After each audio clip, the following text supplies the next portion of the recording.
The terrifying part wasn't plunging toward the dark water, it was the cold certainty in the Mafia Boss's eyes when he hauled her to safety. Ren Teller expected to be fired, but she never expected Reese Sterling to look down at the cigarette burns on her forearm and announce, "I felt what I felt. You're staying on this yacht, and you're going to be my wife."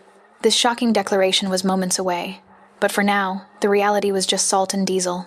That was the only thing Ren Teller could smell anymore.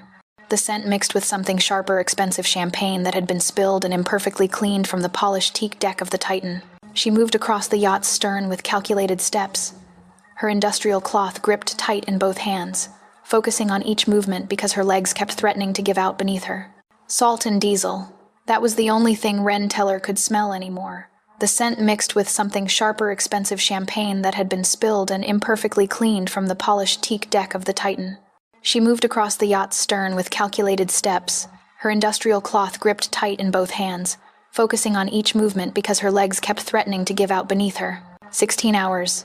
That was how long she'd been working this shift. The agency had called at 4 a.m. with an emergency opportunity, immediate cash for anyone willing to work a high-profile party on a private yacht. The pay was triple her normal rate. She'd said yes before they finished explaining the job. The money disappeared into envelopes before she even saw it. Rent. Utilities. The monthly payment to Ford that kept him from making good on his threats. The cash kept her functional. The exhaustion made everything else impossible. "Stern deck needs another pass," Jax called from the interior cabin doorway. Her co-worker for the night, a guy who'd been working yacht events for years and knew better than to ask questions. "Boss wants it spotless before he comes topside." Ren nodded without looking at him. Stern deck. The aft section where dangerous men stood during parties, conducting business while pretending to admire the harbor lights. She knew who owned this yacht. Everyone who worked luxury events in this city knew Reese Sterling when his name appeared on a job sheet. He couldn't explain why, but danger was closing in. 34 years old. Dark hair that looked effortlessly styled but probably cost more to maintain than her monthly rent. Eyes the color of winter ice that assessed everything with predatory precision. He wore white tonight linen shirt open at the collar, tailored charcoal slacks, and his posture radiated the kind of ruthless control that made staff disappear into the walls. She approached the stern section slowly, her worn canvas shoes silent on the teak. The party had ended an hour ago. Most of the guests had disembarked, but Reese Sterling remained, standing near the railing with 3 men in dark suits, all speaking in tones so low she couldn't hear words, only the dangerous rhythm of power changing hands. Reese glanced up. His gaze moved over her face for half a second, cataloging, assessing, dismissing before returning to the man across from him. "Excuse me," Ren said quietly, crouching to wipe a champagne stain near the table. Her hand trembled slightly. She forced it steady. "Just finishing the deck." No one acknowledged her. That was normal. In their world, cleaning staff were furniture, temporary fixtures that appeared and vanished without requiring thought. If you've ever felt invisible, been told you don't matter, or worked yourself to exhaustion just to survive, this story is for you. Hit that subscribe button right now and comment where you're watching from. We're building a family of people who refuse to stay invisible anymore. She wiped the second section, then the third. The yacht rocked gently, a passing boat's wake hitting them just wrong. As she stood to move to the next section, a wave of dizziness hit her so hard she had to grip the railing. "You good?" one of the men asked, not unkindly. "Probably security. They noticed when staff looked unstable." "Fine," she lied. The word came out thin. She blinked hard, trying to clear her vision. Black spots danced across everything. Her legs felt like water. Reese looked up again. This time, his ice-blue eyes stayed on her. Assessing. Noticing. Ren turned away quickly, heading back toward the interior cabin. She made it 4 steps across the polished deck before her shoe hit a slick patch she'd missed. Champagne mixed with seawater, invisible in the deck lights, deadly on teak. Her foot went out from under her. That moment, everything in the room changed. The world tilted violently. She was falling backward toward the railing, toward the gap between yacht and dock, toward dark water 20 feet below. She didn't even have time to gasp. A massive hand shot out, fingers closing around her forearm like a vice. The grip was bruising, absolute. She was yanked forward so hard the air left her lungs. Her body collided with a wall of muscle and heat. Reese Sterling had moved impossibly fast. 1 second he'd been 10 feet away. Now his arm was wrapped around her waist, his other hand still gripping her forearm, her face pressed against the expensive linen of his shirt. She could feel his heartbeat steady, controlled, utterly calm despite the fact that he'd just prevented her from plummeting into the harbor. In that moment, the entire balance of power flipped. Through the fog of exhaustion and shock, Ren felt him go completely still. Not the stillness of calm, the stillness of a predator that had just scented prey and was deciding whether to strike or circle. His chest rose and fell once, twice. His arm around her waist tightened incrementally, pulling her impossibly closer. She was pressed fully against him now, her slight frame fitting against his body in a way that made her hyper-aware of every point of contact. His hand on her forearm shifted, thumb brushing over her wrist, assessing. She was too light. She knew that. Everyone who'd grabbed her lately noticed. But Reese Sterling wasn't just noticing her weight. She could feel his entire body tense, muscles coiling beneath the expensive clothes. "Boss." One of the security men stepped forward. "Don't." Reese's voice cut through the night air. Deep. Controlled. Absolute. He didn't look away from Ren. "Everyone inside. Now." The three men exchanged glances, brief, uncertain, but they moved. Within seconds, the stern deck was empty, except for Reese Sterling and the woman he was still holding against his chest. Ren tried to speak, but nothing came out. Her legs felt impossibly weak, like all the strength had drained out through the soles of her shoes. She tried to push back, to create distance, but his arm was immovable. "I've got you," Reese said quietly, not to reassure her. More like he was confirming something to himself. "You're not falling." He realized he wasn't alone, someone else had arrived. He shifted his grip, one arm under her knees, the other supporting her back, and lifted her as if she weighed nothing. Ren's head lolled against his shoulder. She forced her eyes open, catching fragments of the scene. Jack's near the cabin door, phone out, probably about to call emergency services. The remaining security guard looking uncertain whether to intervene. "No ambulance," Reese said without looking at anyone. His voice carried absolute authority. "I'm handling this." He carried her across the deck toward the interior cabin. Not to the crew quarters, not to the galley where staff gathered. He moved past all of it, toward the stairs that led to the yacht's upper level, the private quarters where owners lived during extended voyages, where deals happened away from cameras and crowds. His stateroom was at the end of the hallway. Door solid, dark wood inlaid with mother of pearl. He pushed it open with his shoulder, carrying her inside. The room was dimly lit, all leather furniture and dark wood paneling. Floor-to-ceiling windows overlooked the harbor. City lights reflected off calm water in wavering golden lines. Reese moved to the oversized leather couch against the wall and laid her down carefully. He pulled off his linen shirt, revealing a body that confirmed every rumor about his dangerous past, and draped it over her like a blanket. Ren blinked up at him, trying to focus. He crouched beside the couch, studying her face with an intensity that made her want to look away. His ice-blue eyes were no longer cold. They were burning. "What's your name?" he asked. "Ren." Her voice cracked. "I'm sorry. I don't know what... When did you last eat?" She hesitated. "This morning." His jaw tightened. "Don't lie to me." Someone in the room was lying, but who? Ren swallowed. Something about the way he said it, not angry, but absolutely certain she was hiding something, made honesty feel safer than deception. "Friday. I had toast on Friday morning. Today is Monday." "I know." Reese's eyes darkened. He reached out slowly, giving her time to pull away, and gently took her left wrist. Her sleeve had bunched up when he carried her. Now he pushed it higher, exposing her forearm. Ren's breath stopped. What she found in the envelope froze her in place. The bruises were visible now. Purple-black fingerprints circling her wrist. Yellow-green marks higher up where older injuries were fading. And the scars, 3 circular marks on her inner forearm, perfectly spaced. Cigarette burns, though she'd told the emergency room doctor months ago that she'd accidentally touched a hot pan. Reese stared at her arm for a long moment. His thumb brushed over one of the scars, touch featherlight. When he looked up at her again, his expression was completely unreadable, but his hand was shaking. "Who did this to you?" It wasn't a question, it was a command. Ren tried to pull her arm back, but his grip tightened just enough to keep her still. Not painful, just firm. Absolute. "It's nothing," she whispered. "It's fine." "This is not fine." "You don't understand." "Then explain it to me." She couldn't. How could she explain Ford to someone like Reese Sterling? How could she make him understand the slow way violence crept into a relationship built on debt? The way fear became currency, the way leaving felt more dangerous than staying when someone owned your financial future. "I need to go back to work," she said instead, trying to sit up. For the first time, he wasn't in control. Reese placed one hand on her shoulder, gentle but immovable, pressing her back down. You don't work for the agency anymore. What? You work for me now. His ice blue eyes locked onto hers. And you're never going back to whoever did this to you. You can't just... I can. His hand moved from her shoulder to cup her face, thumb brushing her cheekbone. I felt what I felt when I caught you, Ren. I felt your bones through your skin. I felt how close you were to breaking. I felt... He stopped, jaw clenching. I felt something I haven't felt in 20 years. And I'm not letting it go. Ren stared at him, her exhausted mind trying to process what he was saying. I don't understand. You will. Reese stood, towering over her, silhouetted against the city lights beyond the windows. Because I'm not giving you a choice about this. You're staying on this yacht. You're eating 3 meals a day. You're telling me everything about whoever left these marks on you. His voice dropped to something almost gentle. And then I'm going to destroy them.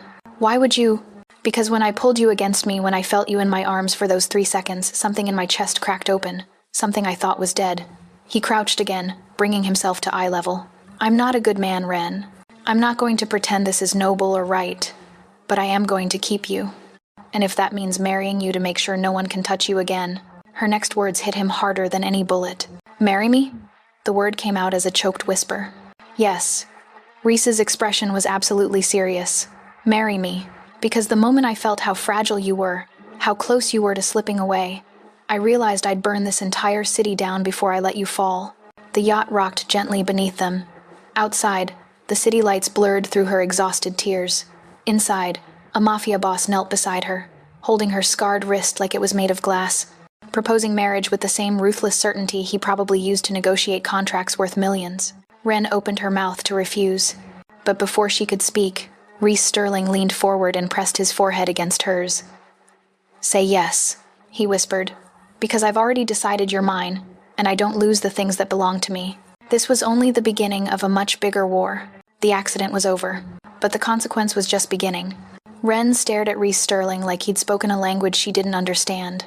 The word marry kept echoing in her exhausted brain, bouncing off the walls of comprehension and finding no place to land. She was lying on a leather couch in a billionaire's yacht stateroom, wearing his linen shirt like a blanket, and he'd just proposed marriage after knowing her for approximately 7 minutes.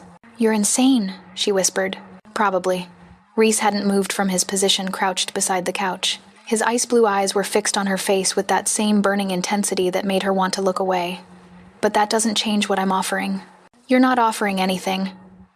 Ren tried to sit up, but her body betrayed her. Her arms shook with the effort. You're demanding. There's a difference. You're right. He didn't sound apologetic. I am demanding.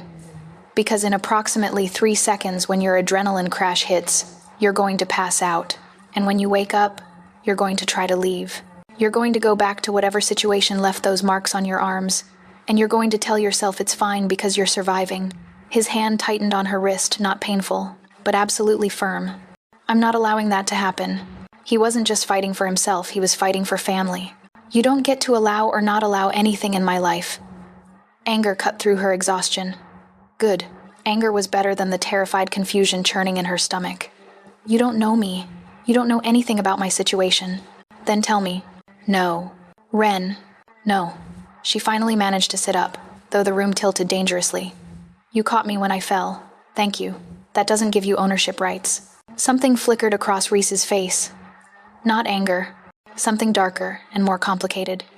He stood slowly, towering over her, and for the first time she understood why people called him dangerous. It wasn't just his reputation or his money or the way his security team moved like trained killers. It was the absolute certainty in his eyes, the bone-deep conviction that what he wanted, he would have. I'm not talking about ownership, he said quietly. I'm talking about protection. I don't need protection. Your arms say otherwise. Ren pulled his shirt tighter around herself, suddenly feeling exposed despite being fully clothed. Those are old. They're healing. I'm handling it. But there was one thing he didn't know about his closest ally. How? Reese moved to the window, looking out at the city lights. His bare torso was a map of old violence scars that spoke of a past far more brutal than hers. By working 16-hour shifts? By not eating for days? By taking jobs from agencies that don't ask questions because you're desperate for cash that disappears the moment you get it? He turned back to her. I had you in my arms for 3 seconds, Ren. 3 seconds. and I felt every bone in your body. I felt how close you are to breaking. So don't tell me you're handling it. You don't understand. Then make me understand. He crossed back to her in 2 strides, crouching again so they were eye level. Because here's what I understand right now. Someone hurt you. Someone is still hurting you, either directly or through fear. And you're so used to it that you think survival equals handling it. His voice dropped to something almost gentle. It doesn't. Ren felt tears burning behind her eyes. She refused to let them fall. Why do you even care? I don't know. The admission seemed to surprise him as much as it surprised her. I should have just sent you to the hospital, called your emergency contact, made sure you were stable and forgotten about you by morning. He reached up slowly, giving her time to pull away, and brushed a strand of hair from her face. But when I pulled you against me, when I felt you fit against my body like you'd been designed for that exact space, something in my chest cracked. Something I didn't know was still capable of feeling anything. That's not love, Ren said desperately. That's not even attraction. That's just primal, Reese finished. You're right, it is. And that should terrify you. Because I built my entire life on control, on calculated decisions and measured risk. I don't do impulsive. I don't do irrational. His thumb brushed her cheekbone. Until 3 seconds ago, when my brain short-circuited and decided you were mine. If controlling men who think they can decide your life make your blood boil, like they do mine, but you're still rooting for Ren to find safety, hit that subscribe button and join us. Drop a comment telling us where you're watching from. Let's stand together for everyone who's ever been told they don't get a choice. I'm not yours. Not yet. He stood again, moving to a panel in the wall that opened to reveal a small bar. He poured water into a glass and brought it back to her. Drink this. All of it. Then we're going to have a very honest conversation about what happens next. Ren took the glass with shaking hands. The water was cold and perfect, and she drained half of it before her body remembered it was allowed to want things. I'm leaving as soon as I can stand without falling over. No, you're not. You can't keep me here. I can. Reese's voice was matter of fact. I own this yacht. I employ the dock security. I have 6 men on my personal detail who would stop you from leaving if I gave the word.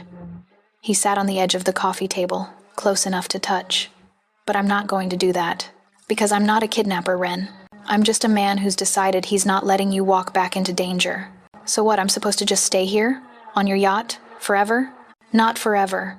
Just until I've eliminated whatever threat is keeping you desperate. His ice blue eyes were absolutely serious. Marry me. Let me make you legally untouchable. Let me put every resource I have between you and whoever left those marks on your skin.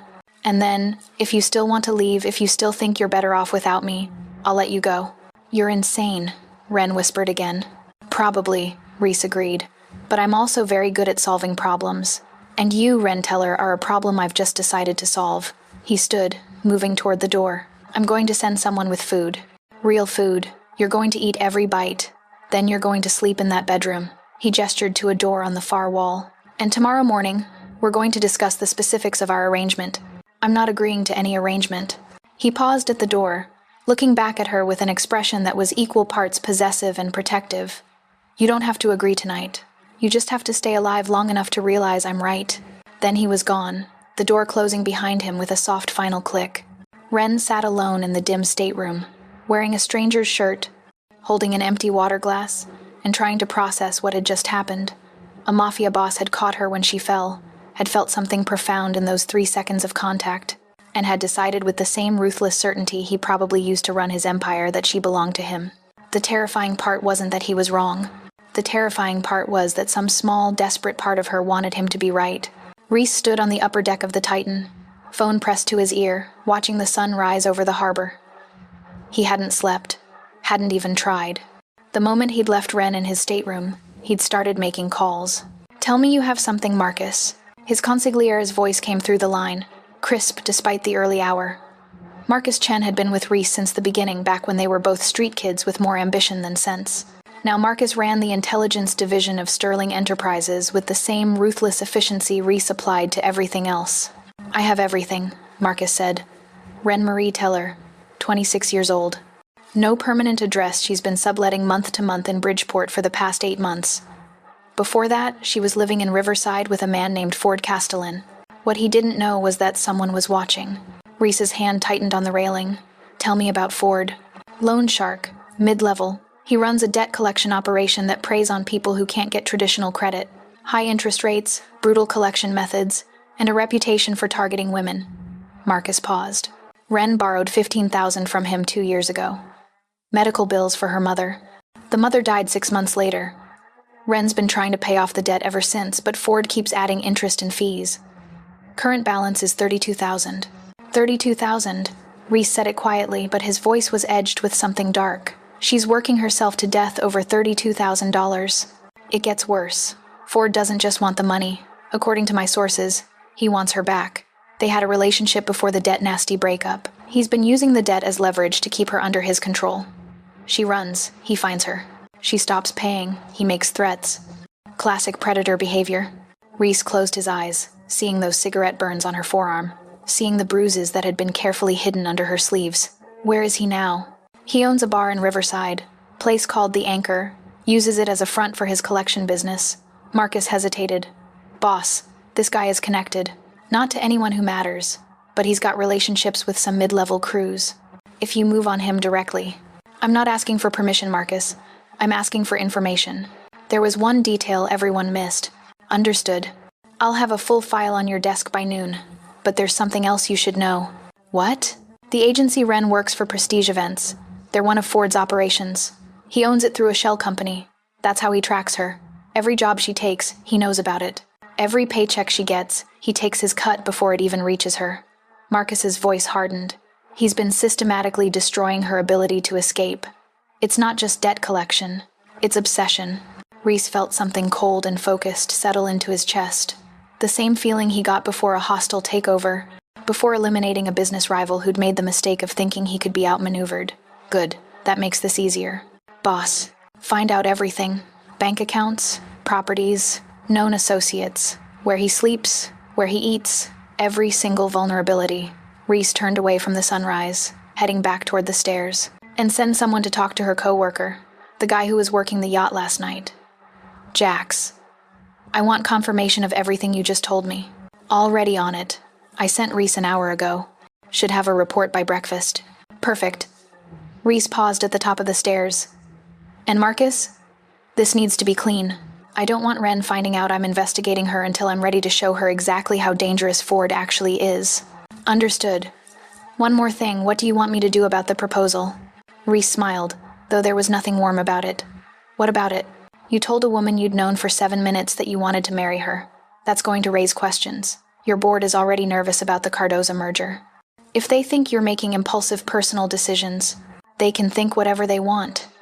I'm not discussing my personal life with the board. And suddenly, he realized he was being played. Boss. With respect, you don't have a personal life. You have acquisitions and strategies and 5-year plans. You've never made an impulsive decision in your life. And now you're talking about marrying a woman whose last name you didn't know 12 hours ago. Marcus's voice gentled slightly. I'm not judging. I'm just trying to understand what changed. Reese thought about those 3 seconds.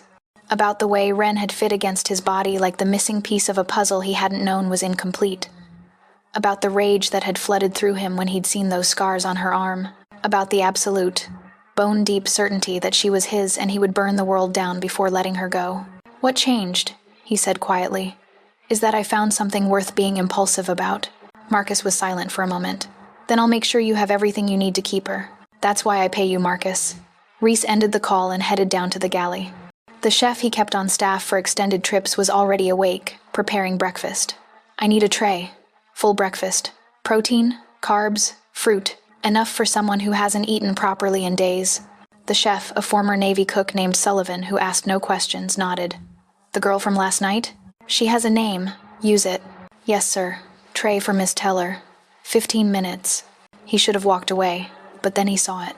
Reese left the galley and headed to the crew quarters. Jax was still on the yacht, having been told he couldn't leave until cleared by security. Standard procedure after an incident. The young man was sitting in the common room, looking nervous. Mr. Sterling? Jax stood quickly. I didn't know if I should... Sit. Reese gestured to the chair. He remained standing, a deliberate power play. You worked with Ren last night. Yes, sir. The agency sent us both. How long have you known her? Maybe 2 months? We've worked a few events together. She's a good worker. Doesn't complain. Shows up on time. Jax hesitated. Is she okay? I saw you carry her inside. She looked. She's fine. Tell me about her situation. Her situation? Don't play stupid. Reese's voice dropped to something dangerous. You know she's not eating. You know she's working herself to death. Tell me why. Jax swallowed hard. I don't know details. She doesn't talk about personal stuff. But I know she needs money. Desperately. She takes every shift the agency offers. Double shifts, overnight shifts, dangerous locations. She never says no. He looked down at his hands. A few weeks ago, I saw her arguing with a guy outside the agency office. Big guy, mean-looking.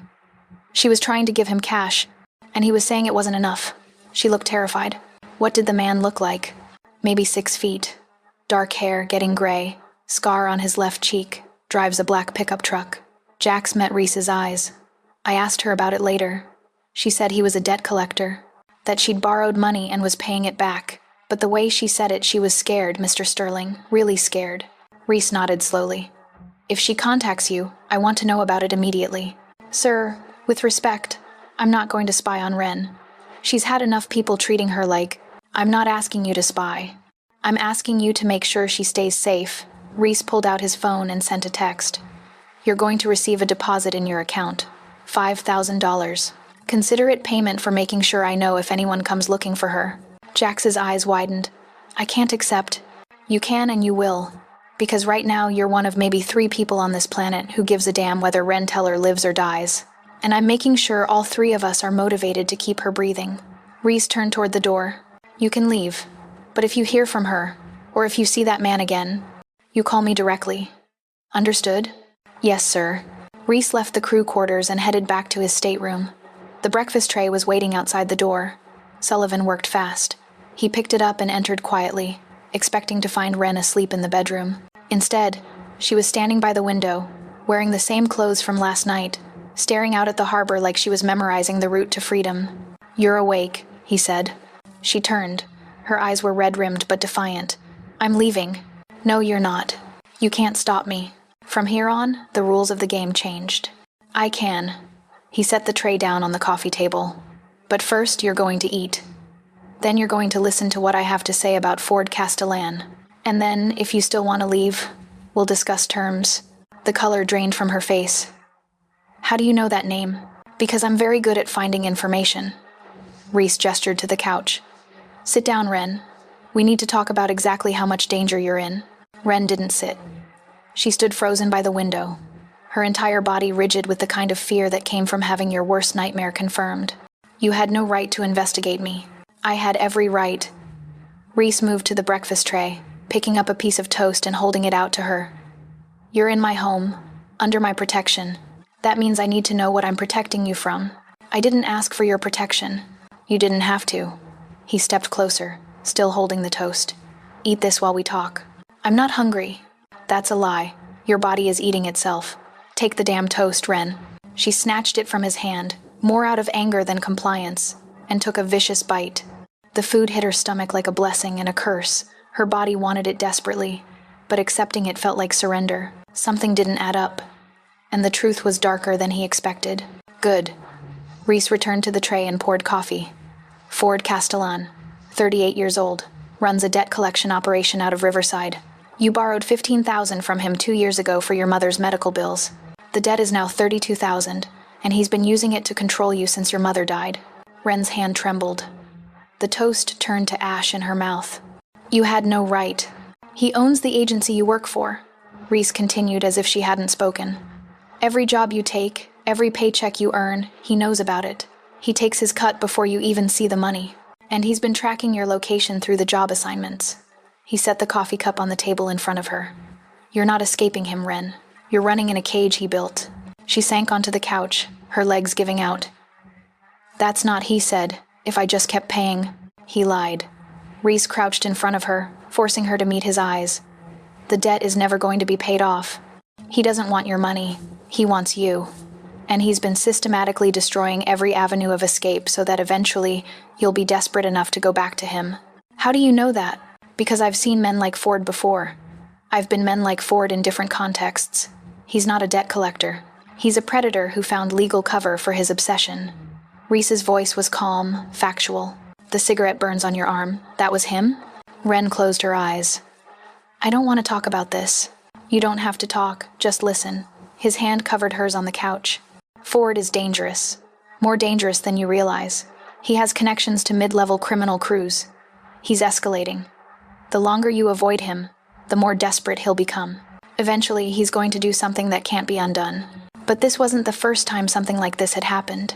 So what am I supposed to do? Ren's voice cracked. I can't pay him. I can't run from him. I can't go to the police because he's careful about documentation and I'm the one who signed the loan papers. I'm trapped. No, you're not. Reese stood, moving to his desk and pulling out a leather folder. He returned and opened it in front of her. I'm offering you a way out. Ren looked at the papers. Her vision was blurring with exhaustion and stress, but she could make out enough. Bank statements, debt records, all with Ford's name on them. What is this? Proof that I've already paid your debt. All $32,000, plus interest. It was transferred to Ford's account an hour ago. Reese tapped the paper. As of this morning, you don't owe him anything. She stared at him. You paid off my debt. Yes. Why would you do that? Because I told you I was going to keep you safe. This is how I do it. He closed the folder. But paying off the debt doesn't solve the real problem. Ford is obsessed. Money won't make him leave you alone. He'll just find another reason to contact you. Another way to get leverage. So what are you saying? I'm saying you have a choice. Reese sat beside her on the couch, close enough that she could feel his body heat. You can leave this yacht right now. I'll give you cash, a new phone, and a head start. You can disappear and hope Ford doesn't find you. Or, he paused, you can stay with me, accept my protection. Let me handle Ford in ways that ensure he never comes near you again. And in exchange? Ren's voice was bitter. I become your wife? Your property? No. In exchange, you become my partner. Reese's ice blue eyes were absolutely serious. I don't want property, Ren. I want you. Safe. Fed. Protected. No more 16-hour shifts. No more choosing between rent and food. No more looking over your shoulder wondering when Ford is going to show up. This choice would define the rest of his life. You're asking me to trust you. I don't even know you. You're right. You don't. He stood, moving to the window. The morning sun painted him in gold, highlighting the scars on his back. I'm 34 years old. I built my fortune through a combination of legitimate business and morally questionable decisions. I've hurt people. I've ruined competitors. I've done things I'm not proud of to protect what's mine. He turned back to her. But I've never lied to someone I cared about. And for reasons I don't fully understand, I care about you. Because you felt something when you caught me. That's not caring. That's just instinct? Reese finished. Maybe. But instinct kept me alive when I was 18 and homeless. Instinct helped me identify opportunities that others missed. Instinct built everything I have. He moved back to the couch, crouching in front of her again. And my instinct is telling me that if I let you walk out of here, you're going to end up dead within 6 months. I'm not willing to take that risk. Ren looked at the breakfast tray, at the expensive stateroom, at this impossibly wealthy, impossibly dangerous man who was offering her a life she couldn't have imagined 24 hours ago. What if I say no? Then I respect your choice. I give you resources to disappear, and I hope you make it. His hand came up to cup her face, thumb brushing her cheekbone. But I'm not going to pretend that's what I want. I want you here. On this yacht, safe, mine. I can't just, this is insane. I know, he smiled slightly. But sometimes insane is the only option that makes sense. Stay, Ren, let me prove I'm right about this. She wanted to refuse, wanted to maintain her independence and her pride. But she was so tired, so desperately tired of fighting alone. If I stay, it's temporary. Just until Ford is handled, then I leave. If that's what you want, I'll let you go. You're lying. Maybe. Reese's smile widened slightly. But you're staying anyway, because you're smart enough to know that pride isn't worth dying for. Ren hated that he was right, hated that she was actually considering this. What do you get out of this? You, safe, in my world. He stood, offering his hand. That's all I need. She looked at his hand for a long moment. Then, knowing she was making a deal with the devil but too exhausted to care, she took it. Temporary, she said firmly. Just until this is resolved. Temporary, Reese agreed.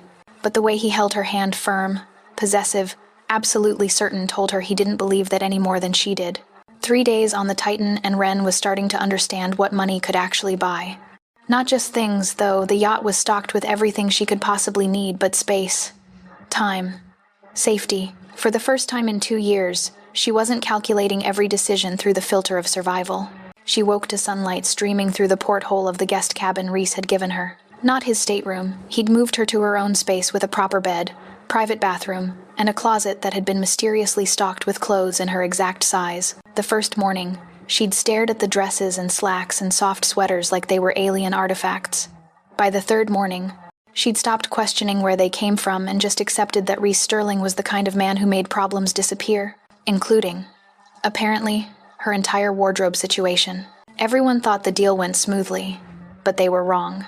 She found him on the upper deck, working at a teak table with a laptop and several phones spread out like tactical equipment. He wore dark slacks and a white shirt, sleeves rolled to his elbows, looking more like a CEO than a mafia boss. But Ren had learned that the two weren't mutually exclusive in Reese's world. "You're up early," he said without looking away from his screen. "You're up earlier." She poured coffee from the carafe that was always waiting. Sullivan, the chef, was clearly under orders to keep her fed. "Do you ever sleep?" "When necessary." He finally looked up, his ice blue eyes doing that thing where they assessed her completely in half a second. "You look better. The color's back in your face. That's what 3 meals a day will do." She sat across from him, wrapping her hands around the warm mug. The morning air was cool off the water. "I feel like I should be doing something. Earning my keep." "You are. You're recovering. That's not a job. It is for the next 2 weeks." Reese closed his laptop, giving her his full attention. "You are malnourished, exhausted, and operating on pure adrenaline. Your body needs time to repair itself. That's the job. And after 2 weeks, we'll discuss what comes next." He picked up his own coffee. "Unless you're planning to leave before then." Ren had been planning exactly that. Every morning she woke up thinking today's the day, but every morning she found a reason to stay. Ford hadn't contacted her. Reese's people were monitoring her old phone, and apparently the debt payoff had sent Ford into a rage-fueled silence that was somehow more terrifying than his usual threats. She wasn't ready to face that alone yet. "I'm still thinking about it," she said carefully. "Fair enough." Reese stood, moving to the railing. The harbor stretched out before them, boats cutting white lines through blue water. "I have a meeting on shore this afternoon. Business. You're welcome to come with me." "Why would I come to a business meeting?" "Because you'd be bored staying here. And because I want you to see what I actually do." He glanced back at her. "You think I'm a criminal. You're not entirely wrong. But most of what I do is legitimate. Boring, even. Real estate development. Import-export. Shipping logistics. And the other part?" Ren challenged. He didn't want revenge, he needed it. "The other part involves making sure people keep their promises and honor their contracts. Sometimes that requires methods that aren't strictly legal." His expression was unreadable. "But I'm not a drug dealer or a gun runner. I don't traffic people or exploit the vulnerable. I operate in gray areas because the white areas don't move fast enough, and the black areas destroy everything they touch." That's a convenient rationalization. "It's the truth." He turned to face her fully. "Come with me this afternoon. See for yourself what I do. Then decide if you still think I'm a monster." Ren should have said no. Should have maintained distance and objectivity, but 3 days of safety had lowered her defenses. And she was curious, dangerously curious about who Reese Sterling actually was beneath the ruthless reputation. "Fine," she said, "but I'm not dressing up. I'm not playing trophy girlfriend." "You're not my girlfriend," Reese said mildly. "You're my partner. Dress however makes you comfortable." The word partner should have felt clinical. Instead, it felt intimate in a way that made her pulse quicken. The meeting was held in a sleek downtown office that screamed money and power. Reese introduced her to his team. Marcus, the consigliere, who looked at her with open curiosity. Reese, the security chief who assessed her like a threat to be neutralized. Sullivan, who somehow doubled as both chef and quartermaster. They were professional, efficient, and clearly devoted to Reese in a way that went beyond employment. The business itself was surprisingly boring. Real estate acquisitions, contract negotiations, financial projections. Reese moved through it all with calm precision, making decisions worth millions like they were grocery lists. But Ren noticed the small things, the way he listened when Marcus raised concerns, the way he protected his lower-level employees from a hostile contractor, The way he shut down a developer who was trying to cut corners on safety regulations. Whatever else he was, Reese Sterling took care of his people. After the meeting, they returned to the yacht. Dinner was waiting. Sullivan had outdone himself with grilled fish and roasted vegetables. They ate on the upper deck, watching the sun set over the harbor. "So," Reese said eventually. "Verdict? You're more boring than I expected." He laughed. "I'll take that as a compliment." "It wasn't entirely." Wren set down her fork. "But I get it now, what you actually do. It's not what I thought." "And what did you think?" "I thought you were the kind of person who hurt people for sport, who used power to destroy anyone in your path." She met his eyes. "But you're not. You're the kind of person who hurts people to protect what matters. There's a difference." "Is there?" Reese's voice was quiet. "Does the motivation matter if the result is the same?" "I don't know." Wren was being honest. "I'm still figuring that out." They sat in comfortable silence as the sky turned from gold to purple to dark. The city lights reflected off the water like scattered stars. "Thank you," Wren said eventually, "for today, for letting me see that part of your world." "You're welcome." Reese stood, offering his hand. "Come on. I want to show you something." He knew something that no one else in the building did. She let him lead her down to the main deck, to a section she hadn't explored yet. He unlocked a door to reveal a small library, walls lined with books, leather chairs positioned near reading lights. "This is my favorite room," he said. "I come here when I need to think, when the world gets too loud." He gestured to the shelves. "You're welcome to use it any time." Wren moved to the nearest shelf, running her fingers over the spines. "Fiction, nonfiction, poetry, philosophy. I didn't expect you to be a reader."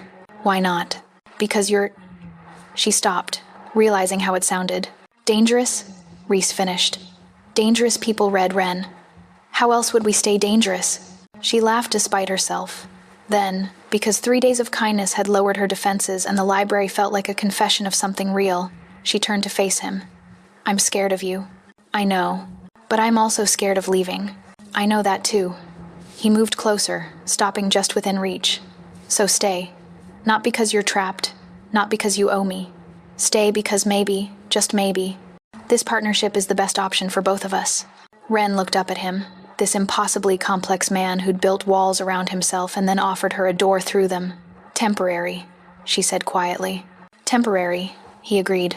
But when he leaned down and kissed her gentle, testing, giving her every opportunity to pull away, she knew they were both lying. There was nothing temporary about the way her heart hammered against her ribs. Nothing temporary about the way his hands came up to frame her face like she was something precious.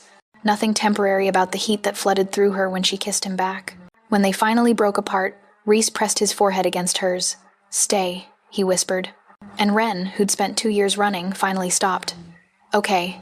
Wren had been living on the Titan for 2 weeks when she learned exactly what Reese Sterling meant by handling Ford. She'd been lulled into a false sense of security by the routine of it: breakfast on the upper deck, afternoons in the library, evenings watching the sunset while Reese worked through endless phone calls. It felt almost normal, almost safe. Then Marcus arrived with a folder, and everything changed. She was reading in the library when Reese found her. His expression was carefully neutral, which she'd learned meant he was about to tell her something she wouldn't like.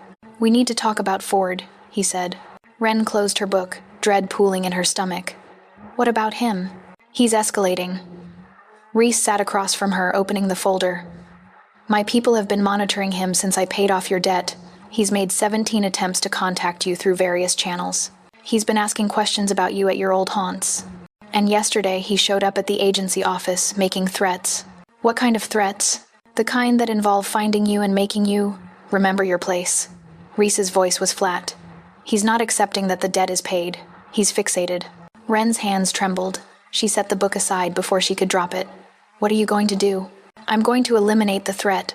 The way he said it, so calm, so matter-of-fact, made her stomach clench. "Eliminate how?" "I'm going to make it very clear that you're under my protection. That any attempt to contact you will have severe consequences." Reese leaned forward. "He needs to understand that you're not just out of his reach. You're untouchable." "And how do you plan to make him understand that?" "By speaking a language he understands." Reese's ice-blue eyes were absolutely serious. "Force. You're going to hurt him. I'm going to make sure he never comes near you again. If that requires violence, then yes." Wren stood, pacing to the window. The harbor looked so peaceful from here. It was easy to forget the violence that simmered beneath the surface of Reese's world. I don't want you to hurt people because of me. That's not your choice.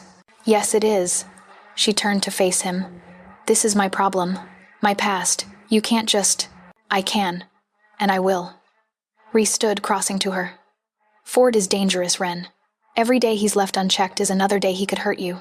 I'm not willing to wait for that to happen. There has to be another way. There isn't. His voice was gentle but inflexible. I know you want to believe in clean solutions, legal channels, peaceful resolutions. But those don't work with men like Ford. He doesn't respect law or morality or decency. He respects power, so I'm going to show him power. By becoming the same monster he is? If that's what it takes. Reese cupped her face, making her look at him. I'm not a good man, Ren. I've never pretended to be, but I am very good at protecting what's mine. And you're mine to protect. I'm not yours. You are. He said it without arrogance. Just certainty. You've been mine since the moment I caught you. You can fight it all you want, but that doesn't change the truth. Ren wanted to argue, wanted to maintain her moral high ground. But she'd been reading about Ford in the folder Reese left open on the table, reading about the other women he'd targeted, the pattern of escalation, the violence that had gone unpunished because his victims were too scared to report him. What are you going to do to him? She asked quietly. I'm going to have a conversation. I'm going to explain the new reality. And I'm going to make sure he understands the consequences of ignoring my warning. Reese's thumb brushed her cheekbone. He's going to be scared, Ren. That's unavoidable. But he's not going to be permanently damaged. I'm not killing him. I'm just making sure he knows the price of continuing his obsession. And if he doesn't stop, then I'll escalate. Reese's voice was absolutely serious. But I'm hoping he's smart enough to take the warning. That night, Ren couldn't sleep.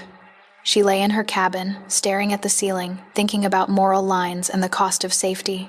Reese had offered her complete protection, but the price was accepting that protection came with methods she'd spent her whole life believing were wrong.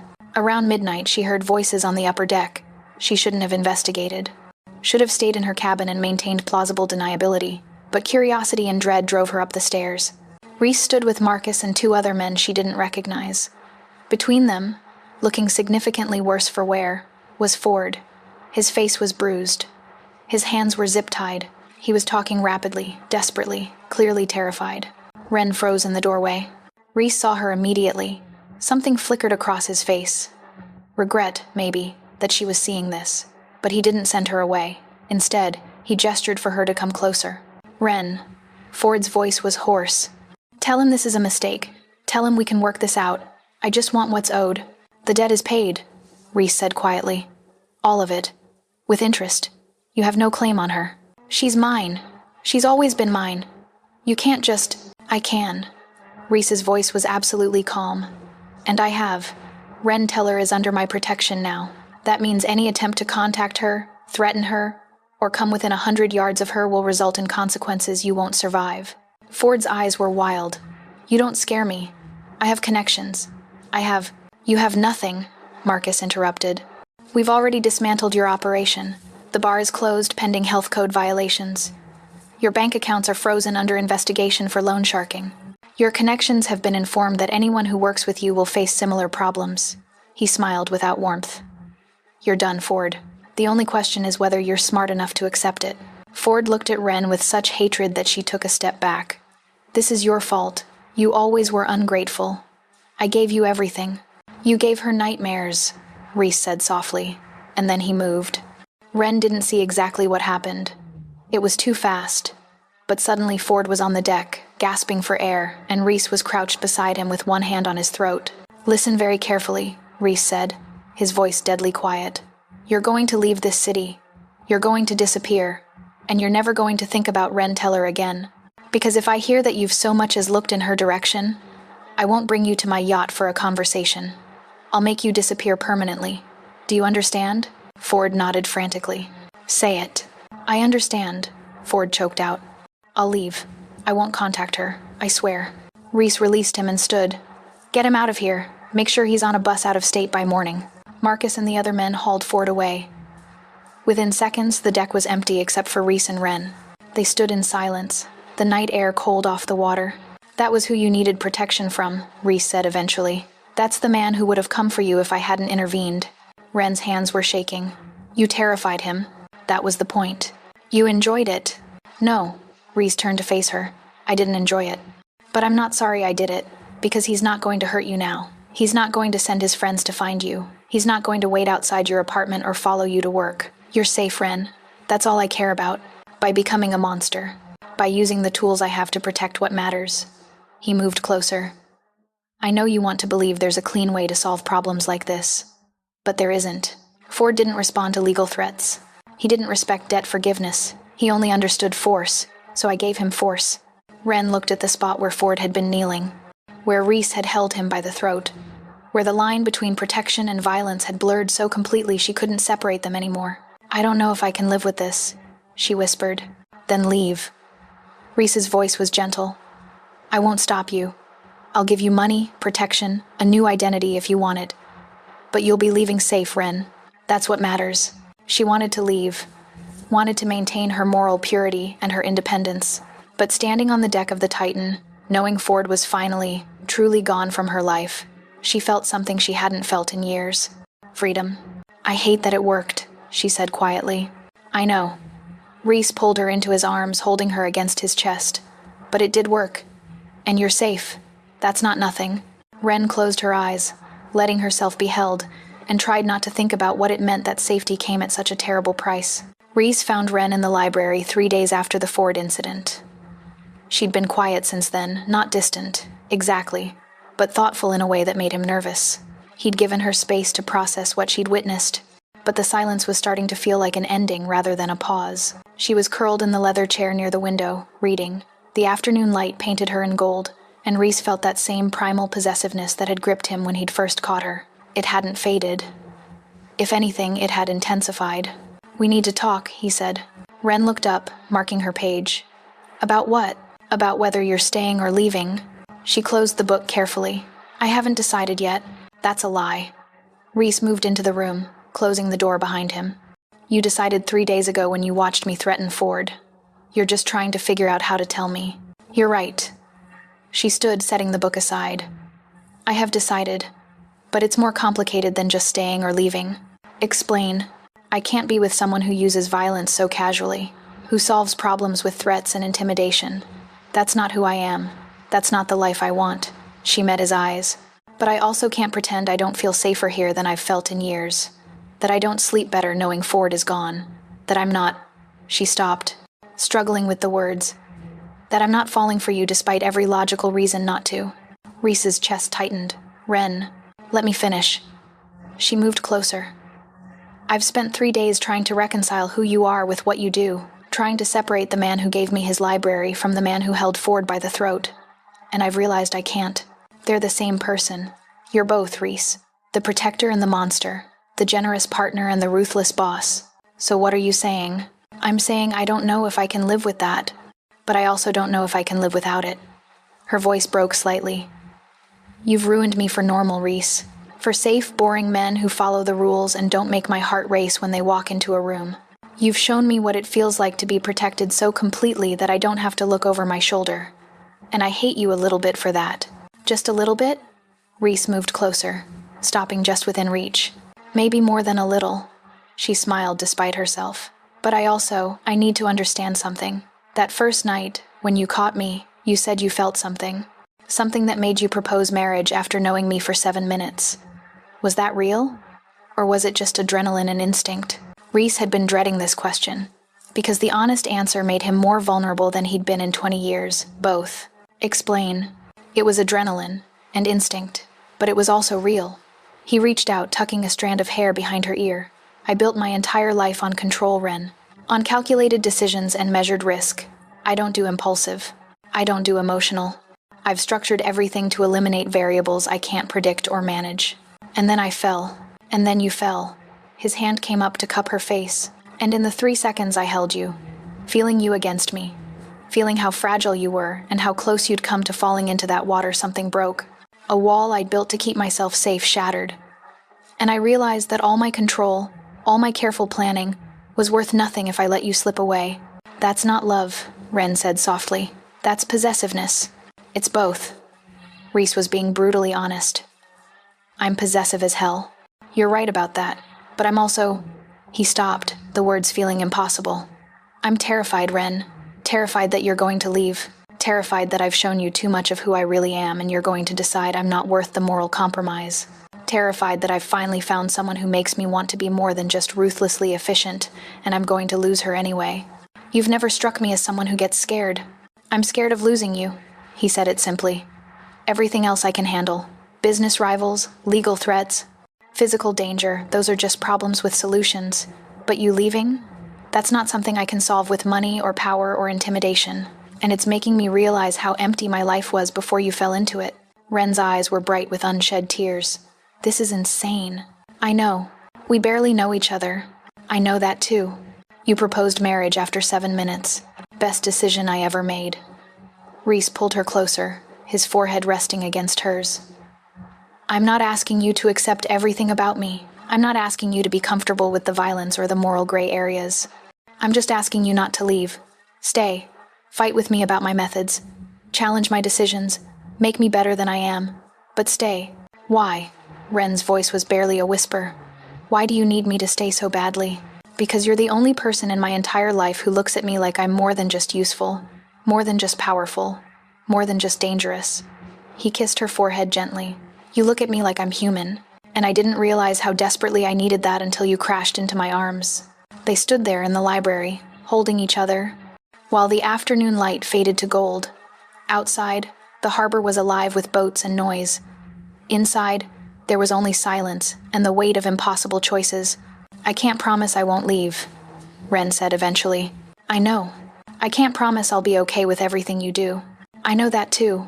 But I can promise. She pulled back to look at him. I can promise to try, to see if maybe this impossible thing between us is worth the risk. That's all I'm asking.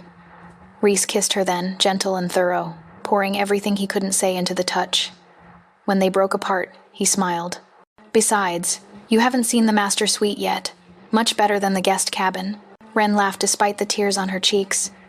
Is this you asking me to move into your room? This is me saying I'm tired of sleeping alone when you're 10 feet away. He took her hand. Come on, let me show you what sharing space with a possessive criminal looks like. You're impossible. I know, but I'm yours if you'll have me. And Ren, who'd spent years running from dangerous men, let herself be led into the arms of the most dangerous one of all.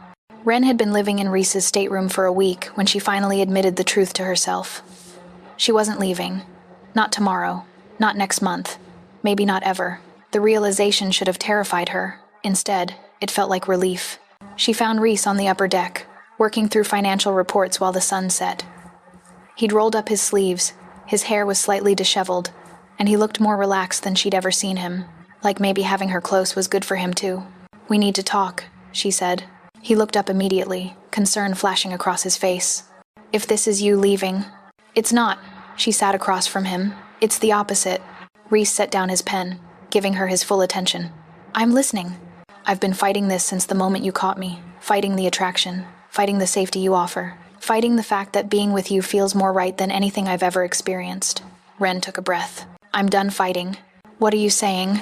I'm saying yes. To the partnership. To staying. To... She gestured between them. To whatever this is. I'm choosing you, Reese. Completely. No more temporary agreements or trial periods. I'm in. Something fierce and possessive flashed across his face. You're sure? I'm terrified, but I'm sure. She leaned forward. I've spent my entire adult life trying to be safe, trying to make the right choices, trying to avoid danger. And where did it get me? Trapped by Ford, starving, working myself to death for money that disappeared before I could even spend it. Her voice strengthened. You're dangerous, Reese. You're morally complicated and ruthlessly efficient, and sometimes you scare the hell out of me. But you're also the first person who's ever made me feel like I matter, like I'm worth protecting, like I'm more than just someone to be used. You are worth protecting. Reese stood, moving around the table. You're worth everything. I know that now, because you showed me. She stood to meet him. So I'm choosing this, the yacht, the protection, the partnership, you. Reese pulled her into his arms, kissing her with an intensity that made her knees weak. When they broke apart, he was smiling, actually smiling, not the careful control he usually maintained. The marriage proposal still stands. I know, but you're not ready for that yet. I'm working on it. Ren traced the scar on his shoulder. The one he'd told her came from a knife fight when he was 19. Give me time to adjust to the partnership before we discuss the paperwork. Take all the time you need. He kissed her forehead. You're already mine in every way that matters. The rest is just formality.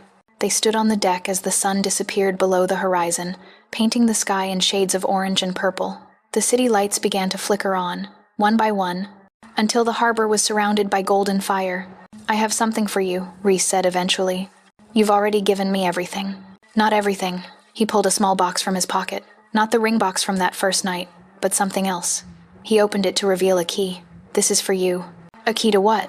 The yacht, my office, my home on shore, every space I inhabit. He pressed it into her palm. You have complete access, Ren. No locked doors, no secrets, no spaces you can't enter. I'm trusting you with everything. Ren stared at the key, understanding the weight of what he was offering. That's a lot of trust for someone you've known for 3 weeks. It's not enough trust for someone I plan to spend my life with. He closed her fingers around the key. I know you're not ready for the marriage conversation yet, but I want you to understand what I'm offering. Not just protection, not just safety, but partnership in the truest sense. Equal access, equal authority, equal say in how we build this life together. That's not how partnerships work in your world. Then we're changing the rules. Rhys pulled her close again. I don't want a wife who's decorative. I don't want someone who just exists in my space without affecting it. I want you, Ren. All of you. Your opinions, your challenges, your fierce independence, your brilliant mind that questions everything I do. He kissed her softly. I want a partner who makes me better, and you do that. Ren felt tears burning behind her eyes. I'm not crying. Of course not. He smiled. You're just emotionally overwhelmed by my devastating romantic gesture. She laughed despite the tears. You're impossible. So you keep saying. He wiped the tears from her cheeks with his thumbs. But you're staying anyway. I'm staying anyway. She agreed. That night, they moved her remaining belongings from the guest cabin to his stateroom. It wasn't much. Ren had never been the kind of person who accumulated things. But watching Rhys carefully hang her clothes beside his, seeing her books on his nightstand, feeling him pull her close in the massive bed they now shared, it felt like home in a way nothing ever had. Tell me about the scars, Ren said eventually, tracing the lines on his back. Which ones? All of them. So he did. He told her about growing up on the streets, about the fights that taught him how to survive, about the mentor who'd seen potential in a scrappy 18-year-old and taught him how to turn violence into empire, about the enemies he'd made and the prices he'd paid and the lines he'd crossed to become the man he was now. And Ren listened, learning the full truth of who Rhys Sterling was. Not the sanitized version, not the carefully controlled public image, but the real man, complicated, dangerous, ruthlessly efficient, and somehow, impossibly, hers. Your turn, he said when he'd finished. Tell me about before Ford. About who you were before the debt. So she told him. About her mother's slow death. About the medical bills that piled up faster than she could pay them.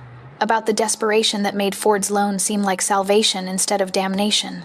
About the slow realization that she'd traded one kind of death for another. I don't want to be that person anymore, she said quietly. The one who's always afraid.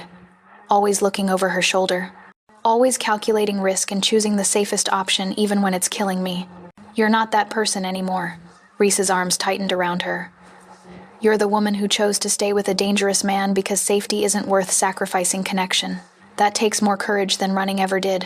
They fell asleep, tangled together. And for the first time in years, Ren didn't dream about Ford or debt or running.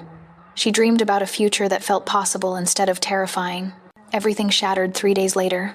Ren was in the galley with Sullivan, learning how to make the French toast. Rhys loved. When Marcus appeared in the doorway, his expression was carefully neutral, which she'd learned meant something was catastrophically wrong.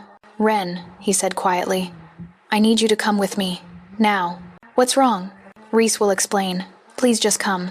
She followed Marcus up to the stateroom, dread pooling in her stomach. Rhys was standing by the window, phone pressed to his ear, and his entire body radiated barely controlled rage.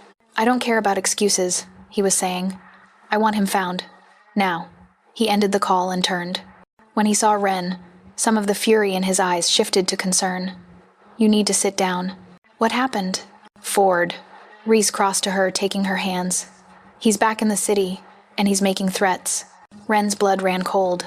But you said he was gone. He was. But he came back 2 days ago. My people didn't pick up on it until this morning. Reese's jaw was tight. He went to your old apartment, questioned your neighbors, found out you've been living on my yacht. How did he even... Someone talked. Someone who knew you were working the yacht event. We're tracking them down now. He pulled her closer.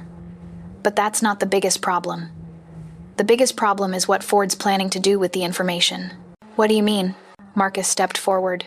He's gone to the media, claiming you were kidnapped, that Reese Sterling is holding you against your will. He's positioned himself as the concerned ex-boyfriend trying to rescue you from a dangerous criminal.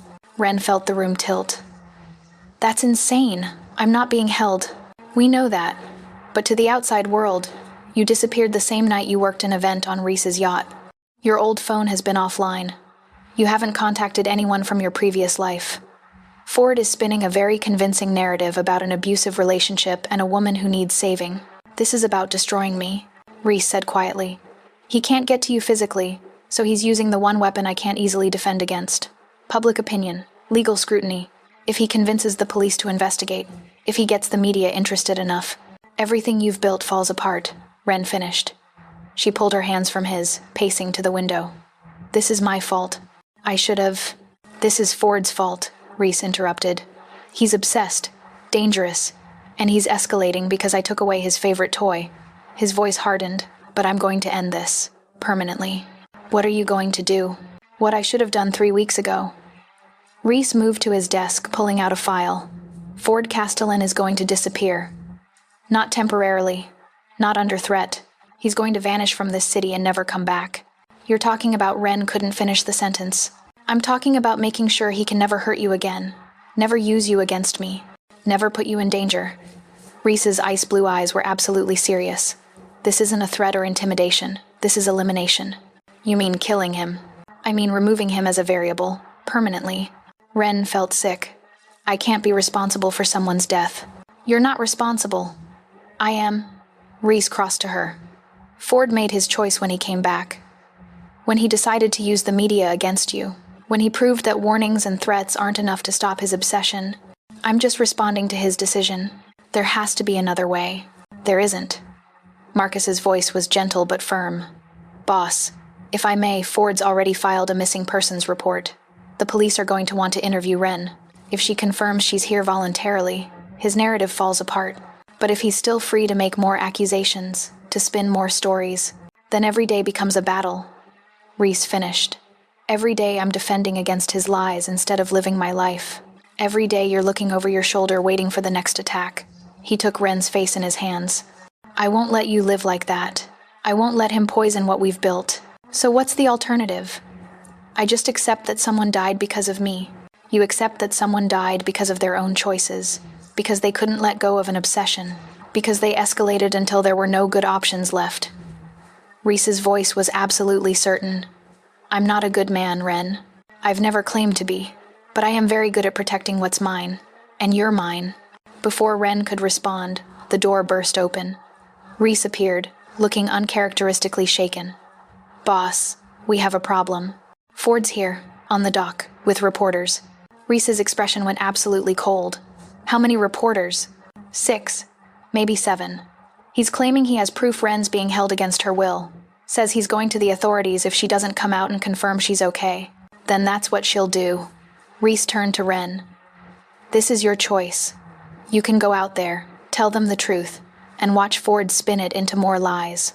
Or you can stay here, let me handle this, and never worry about him again. Ren looked at the man who'd saved her, protected her, given her more than she'd ever dreamed possible. The man who was offering to cross the ultimate line to keep her safe. The man who'd proven, over and over, that he meant what he said about protecting what was his. I'm going out there, she said quietly. Ren, not to confirm his lies, to end them. She straightened her spine. Ford wants a public confrontation? He's going to get one, but not the one he's expecting. Reese studied her for a long moment. What are you planning? I'm planning to make it very clear that I'm exactly where I want to be, with exactly who I want to be with, and that Ford needs to move on before he destroys himself.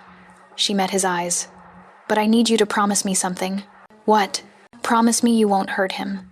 Not today. Not after this. Let me try it my way first. If it doesn't work, if he keeps escalating, then we discuss other options. But give me this chance to solve it without violence. Reese looked like he wanted to argue, but something in her expression, the determination, the certainty, the absolute refusal to back down, made him nod slowly. One chance. But if he comes near you after this, if he makes one more threat or accusation, I'm handling it my way. Deal. They went out together. Reese, Wren, Marcus, and Reese. The reporters were clustered on the dock, cameras already rolling. Ford stood at the center, looking simultaneously triumphant and desperate. Wren, he called out. Thank God. These people have been keeping you. I'm going to stop you right there, Wren interrupted. Her voice was steady, clear, loud enough for every microphone to catch. My name is Wren Teller. I'm 26 years old, and I am living on this yacht by choice. My own choice. Not because I'm being held, not because I'm in danger. Because I want to be here. That's what they're making you say. Nobody makes me say anything, Ford. You of all people should know that. She moved forward, putting herself between Reese and the cameras. I appreciate your concern. Really. But I don't need saving. I needed saving 3 years ago when I borrowed money from you and you used it to control me. I needed saving when you tracked me through the jobs I worked and took most of my paychecks. I needed saving when you made threats every time I tried to build a life separate from you. Ford's face went red. I was helping you. You were obsessing over me. There's a difference. Wren kept her voice calm, factual. Mr. Sterling paid off my debt to you. Every penny. With interest. Our business relationship ended 3 weeks ago. Any connection we had after that was your choice, not mine. You can't just... I can. And I did. She turned to the reporters. Ford Castellan is a loan shark who preys on desperate people. He uses debt as leverage to control their lives. He's not here because he's concerned about my safety. He's here because he lost control over me. And he can't accept it. She looked back at Ford. Move on. Build a different life. Stop making this about me. Because if you keep escalating, if you keep making false accusations and wasting everyone's time, the consequences are going to be legal, public, and permanent. One of the reporters called out, Are you in a relationship with Reese Sterling? That's none of your business, Wren said firmly. What matters is I'm here voluntarily. I'm safe, and I'm asking all of you to respect my privacy and leave. Reese stepped forward, placing one hand on her lower back, possessive, protective, absolute. My legal team will be following up with cease and desist orders for anyone who publishes false information about Miss Teller or our relationship. We've documented every interaction with Mr. Castellan, including the payments made to settle her debt. If he continues to harass her or make false claims, we'll pursue every legal remedy available. Ford looked between them, his face contorted with rage and desperation. This isn't over. It is, Reese said quietly. And if you're smart, you'll accept that before I stop being patient. The reporters dispersed slowly, some still filming, others already on their phones uploading footage. Ford stood alone on the dock, looking smaller somehow, defeated. Wren felt Reese's hand tighten on her back. Let's go inside. That night, wrapped in Reese's arms, Wren felt the last chains of her past finally break. Ford was finished not through violence, but through truth. She'd faced him, named his behavior, refused to be his victim anymore. You were magnificent, Reese murmured against her hair. I was terrified. That's what makes it magnificent. He kissed her temple. You chose courage over safety, truth over silence. You solved it your way. And if he comes back, then I solve it my way. His voice was absolutely certain. But I don't think he will. You destroyed him more thoroughly than I ever could, because you made him look weak in public. For men like Ford, that's worse than physical pain. Wren hoped he was right. Hoped the public confrontation had been enough. But either way, she knew Reese would keep her safe. She was finally, completely, home. 6 months later, Wren stood on the upper deck of the Titan, watching the sunrise paint the harbor gold. The yacht had become more than temporary shelter. It had become home in ways she'd never expected, not because of the luxury or the safety, but because of the man who shared it with her. Reese appeared behind her, wrapping his arms around her waist and pulling her back against his chest. He was warm and solid, and she leaned into him without thinking. 6 months of living together had made intimacy automatic. Morning, he murmured against her hair. You're up early. Couldn't sleep without you. He kissed her shoulder. What are you thinking about? Wren looked down at her left hand, at the ring that had appeared 3 months ago. Not the one from that first night. Reese had replaced it with something more her style. A simple platinum band with a single diamond. Elegant. Understated. Perfect. She'd said yes without hesitation, because somewhere between falling and being caught, between fighting and surrendering, between running and staying, she'd realized that Reese Sterling wasn't just offering protection. He was offering partnership in the truest sense, and she wanted it, all of it. "I'm thinking about how different my life is now," she said quietly. 6 months ago, I was working 16-hour shifts for barely enough money to survive. I was scared all the time. I didn't eat. I didn't sleep. I just existed in this constant state of barely holding on. And now? Now I'm safe, fed, protected. She turned in his arms to face him. Loved. By someone who's simultaneously the most dangerous and most caring person I've ever met. Reese smiled. Those aren't mutually exclusive qualities. I'm learning that. She traced the scar on his jaw. The one he'd told her came from a broken bottle when he was 20. I never thought I'd marry someone like you. Someone dangerous? Someone who makes me feel like I finally belong somewhere. She kissed him softly. You saved me, Reese. Not just from Ford. From myself. From believing that survival was the same thing as living. You saved yourself, he corrected. I just gave you the space to do it safely. They stood there as the sun rose higher, painting everything gold. The city was waking up, boats leaving the harbor, traffic building on the bridges, life continuing in its endless cycle. But on the Titan, time felt suspended. Like they existed in their own pocket of reality. I have something for you, Reese said eventually. You've already given me everything. Not quite everything. He pulled an envelope from his pocket. Open it. Wren opened the envelope to find paperwork. Legal documents. It took her a moment to understand what she was looking at. This is half ownership of the yacht. Half ownership of my primary residence. Equal authority in all major business decisions. Reese watched her face carefully. I told you that first night that I wanted a partner. This makes it legal. Reese, I can't. This is too much. It's exactly right. He took her hands. I meant what I said about partnership. About equal say. About building this life together. You're not just the woman I married. You're my co-captain. My equal. The person I trust with everything. Wren felt tears burning behind her eyes. You really mean that? I've never been more serious about anything in my life. He pulled her close. Marry me was the first thing I said to you. It took 3 months to make it official, but I want you to know that from that first moment, when I felt you in my arms and knew I couldn't let you fall, I was all in. Completely. Irrevocably. Yours. I love you, Wren whispered. Even though you're impossible. Even though you solved all my problems with methods I still sometimes struggle with. Even though you're ruthlessly efficient and occasionally terrifying. I love you. I love you too. Reese kissed her forehead. Thank you for taking the risk. For slipping on that deck and letting me catch you. For changing my entire life. The slipping wasn't intentional. The best things never are. They went inside for breakfast. Sullivan had made French toast, Wren's recipe now, the one she'd perfected over months of practice. They ate on the upper deck, discussing the day's schedule.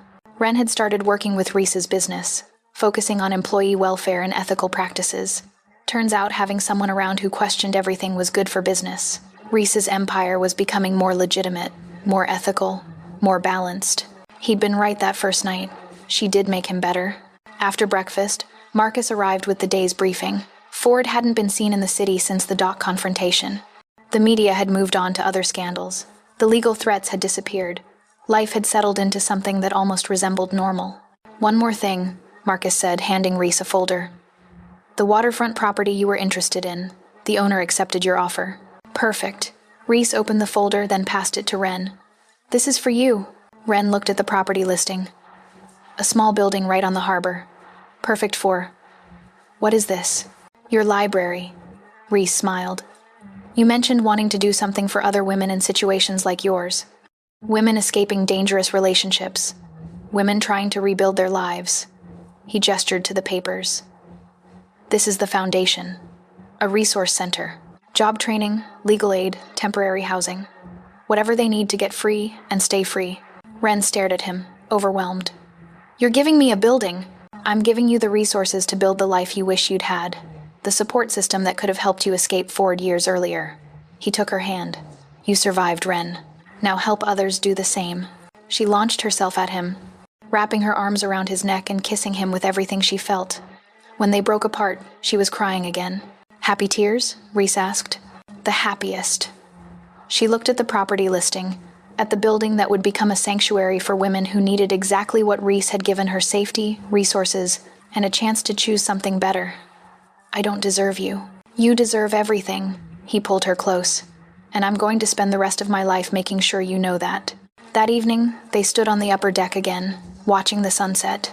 The city lights were beginning to flicker on, one by one, painting the harbor in gold. Do you ever regret it? Ren asked quietly. Taking the risk on me? Changing your entire life for someone you'd known for 7 minutes? Never. Reese's arms tightened around her. You're the best impulsive decision I ever made. Even though I challenged every decision, even though I made you reconsider your methods, even though I brought chaos into your carefully controlled life, especially because of all that. He turned her to face him. My life before you was sterile, efficient, successful. But it was empty. I was so focused on control that I forgot what it felt like to actually want something I couldn't predict or manage. And then you fell into my arms, and suddenly I wanted, desperately, irrationally, completely. You still want me? Every day. He kissed her, slow and deep. Every night, every moment. You're my permanent port, Ren. The place I come home to. The person who makes everything else make sense. Ren looked around the yacht, at the library where they spent quiet evenings, at the stateroom where they'd built intimacy, one vulnerable conversation at a time, at the deck where they'd first collided. This impossible vessel that had become home. I was terrified when I slipped, she said quietly. Terrified of falling into the water, of losing the job I desperately needed, of everything falling apart. She smiled. I didn't know I was falling into the best thing that ever happened to me. We both fell, Reese corrected. You fell toward the water. I fell for you. Both were accidents. Both changed everything. They stood together as night claimed the harbor, as the city lights reflected off calm water like scattered stars. Somewhere on shore, women who needed help were going to find it in the building Reese had given her. Somewhere in the past, Ford was rebuilding a life that didn't include obsession. And here, on the Titan, Ren and Reese were building a future that was complicated and dangerous, and absolutely perfect. Thank you, Ren whispered. For what? For catching me. For refusing to let me fall. For showing me what safety actually feels like. She turned in his arms, standing on tiptoe to kiss him. For being my home. Always, Reese promised. You're mine to protect, mine to love, mine to keep safe for the rest of our lives. And Ren, who'd spent years believing she was alone, finally understood what it meant to belong. Not because someone owned her, but because someone had chosen her. Completely, irrevocably, forever. The biggest risk she'd ever taken, slipping on a polished deck in front of a dangerous man, had led her to the only home she'd ever known. And she was never letting it go. If this story touched your heart, please share in the comments where you're watching from around the world. Don't forget to like, subscribe, and share this video with someone who needs a reminder that sometimes falling is the only way to find where you truly belong. Your support keeps these stories alive.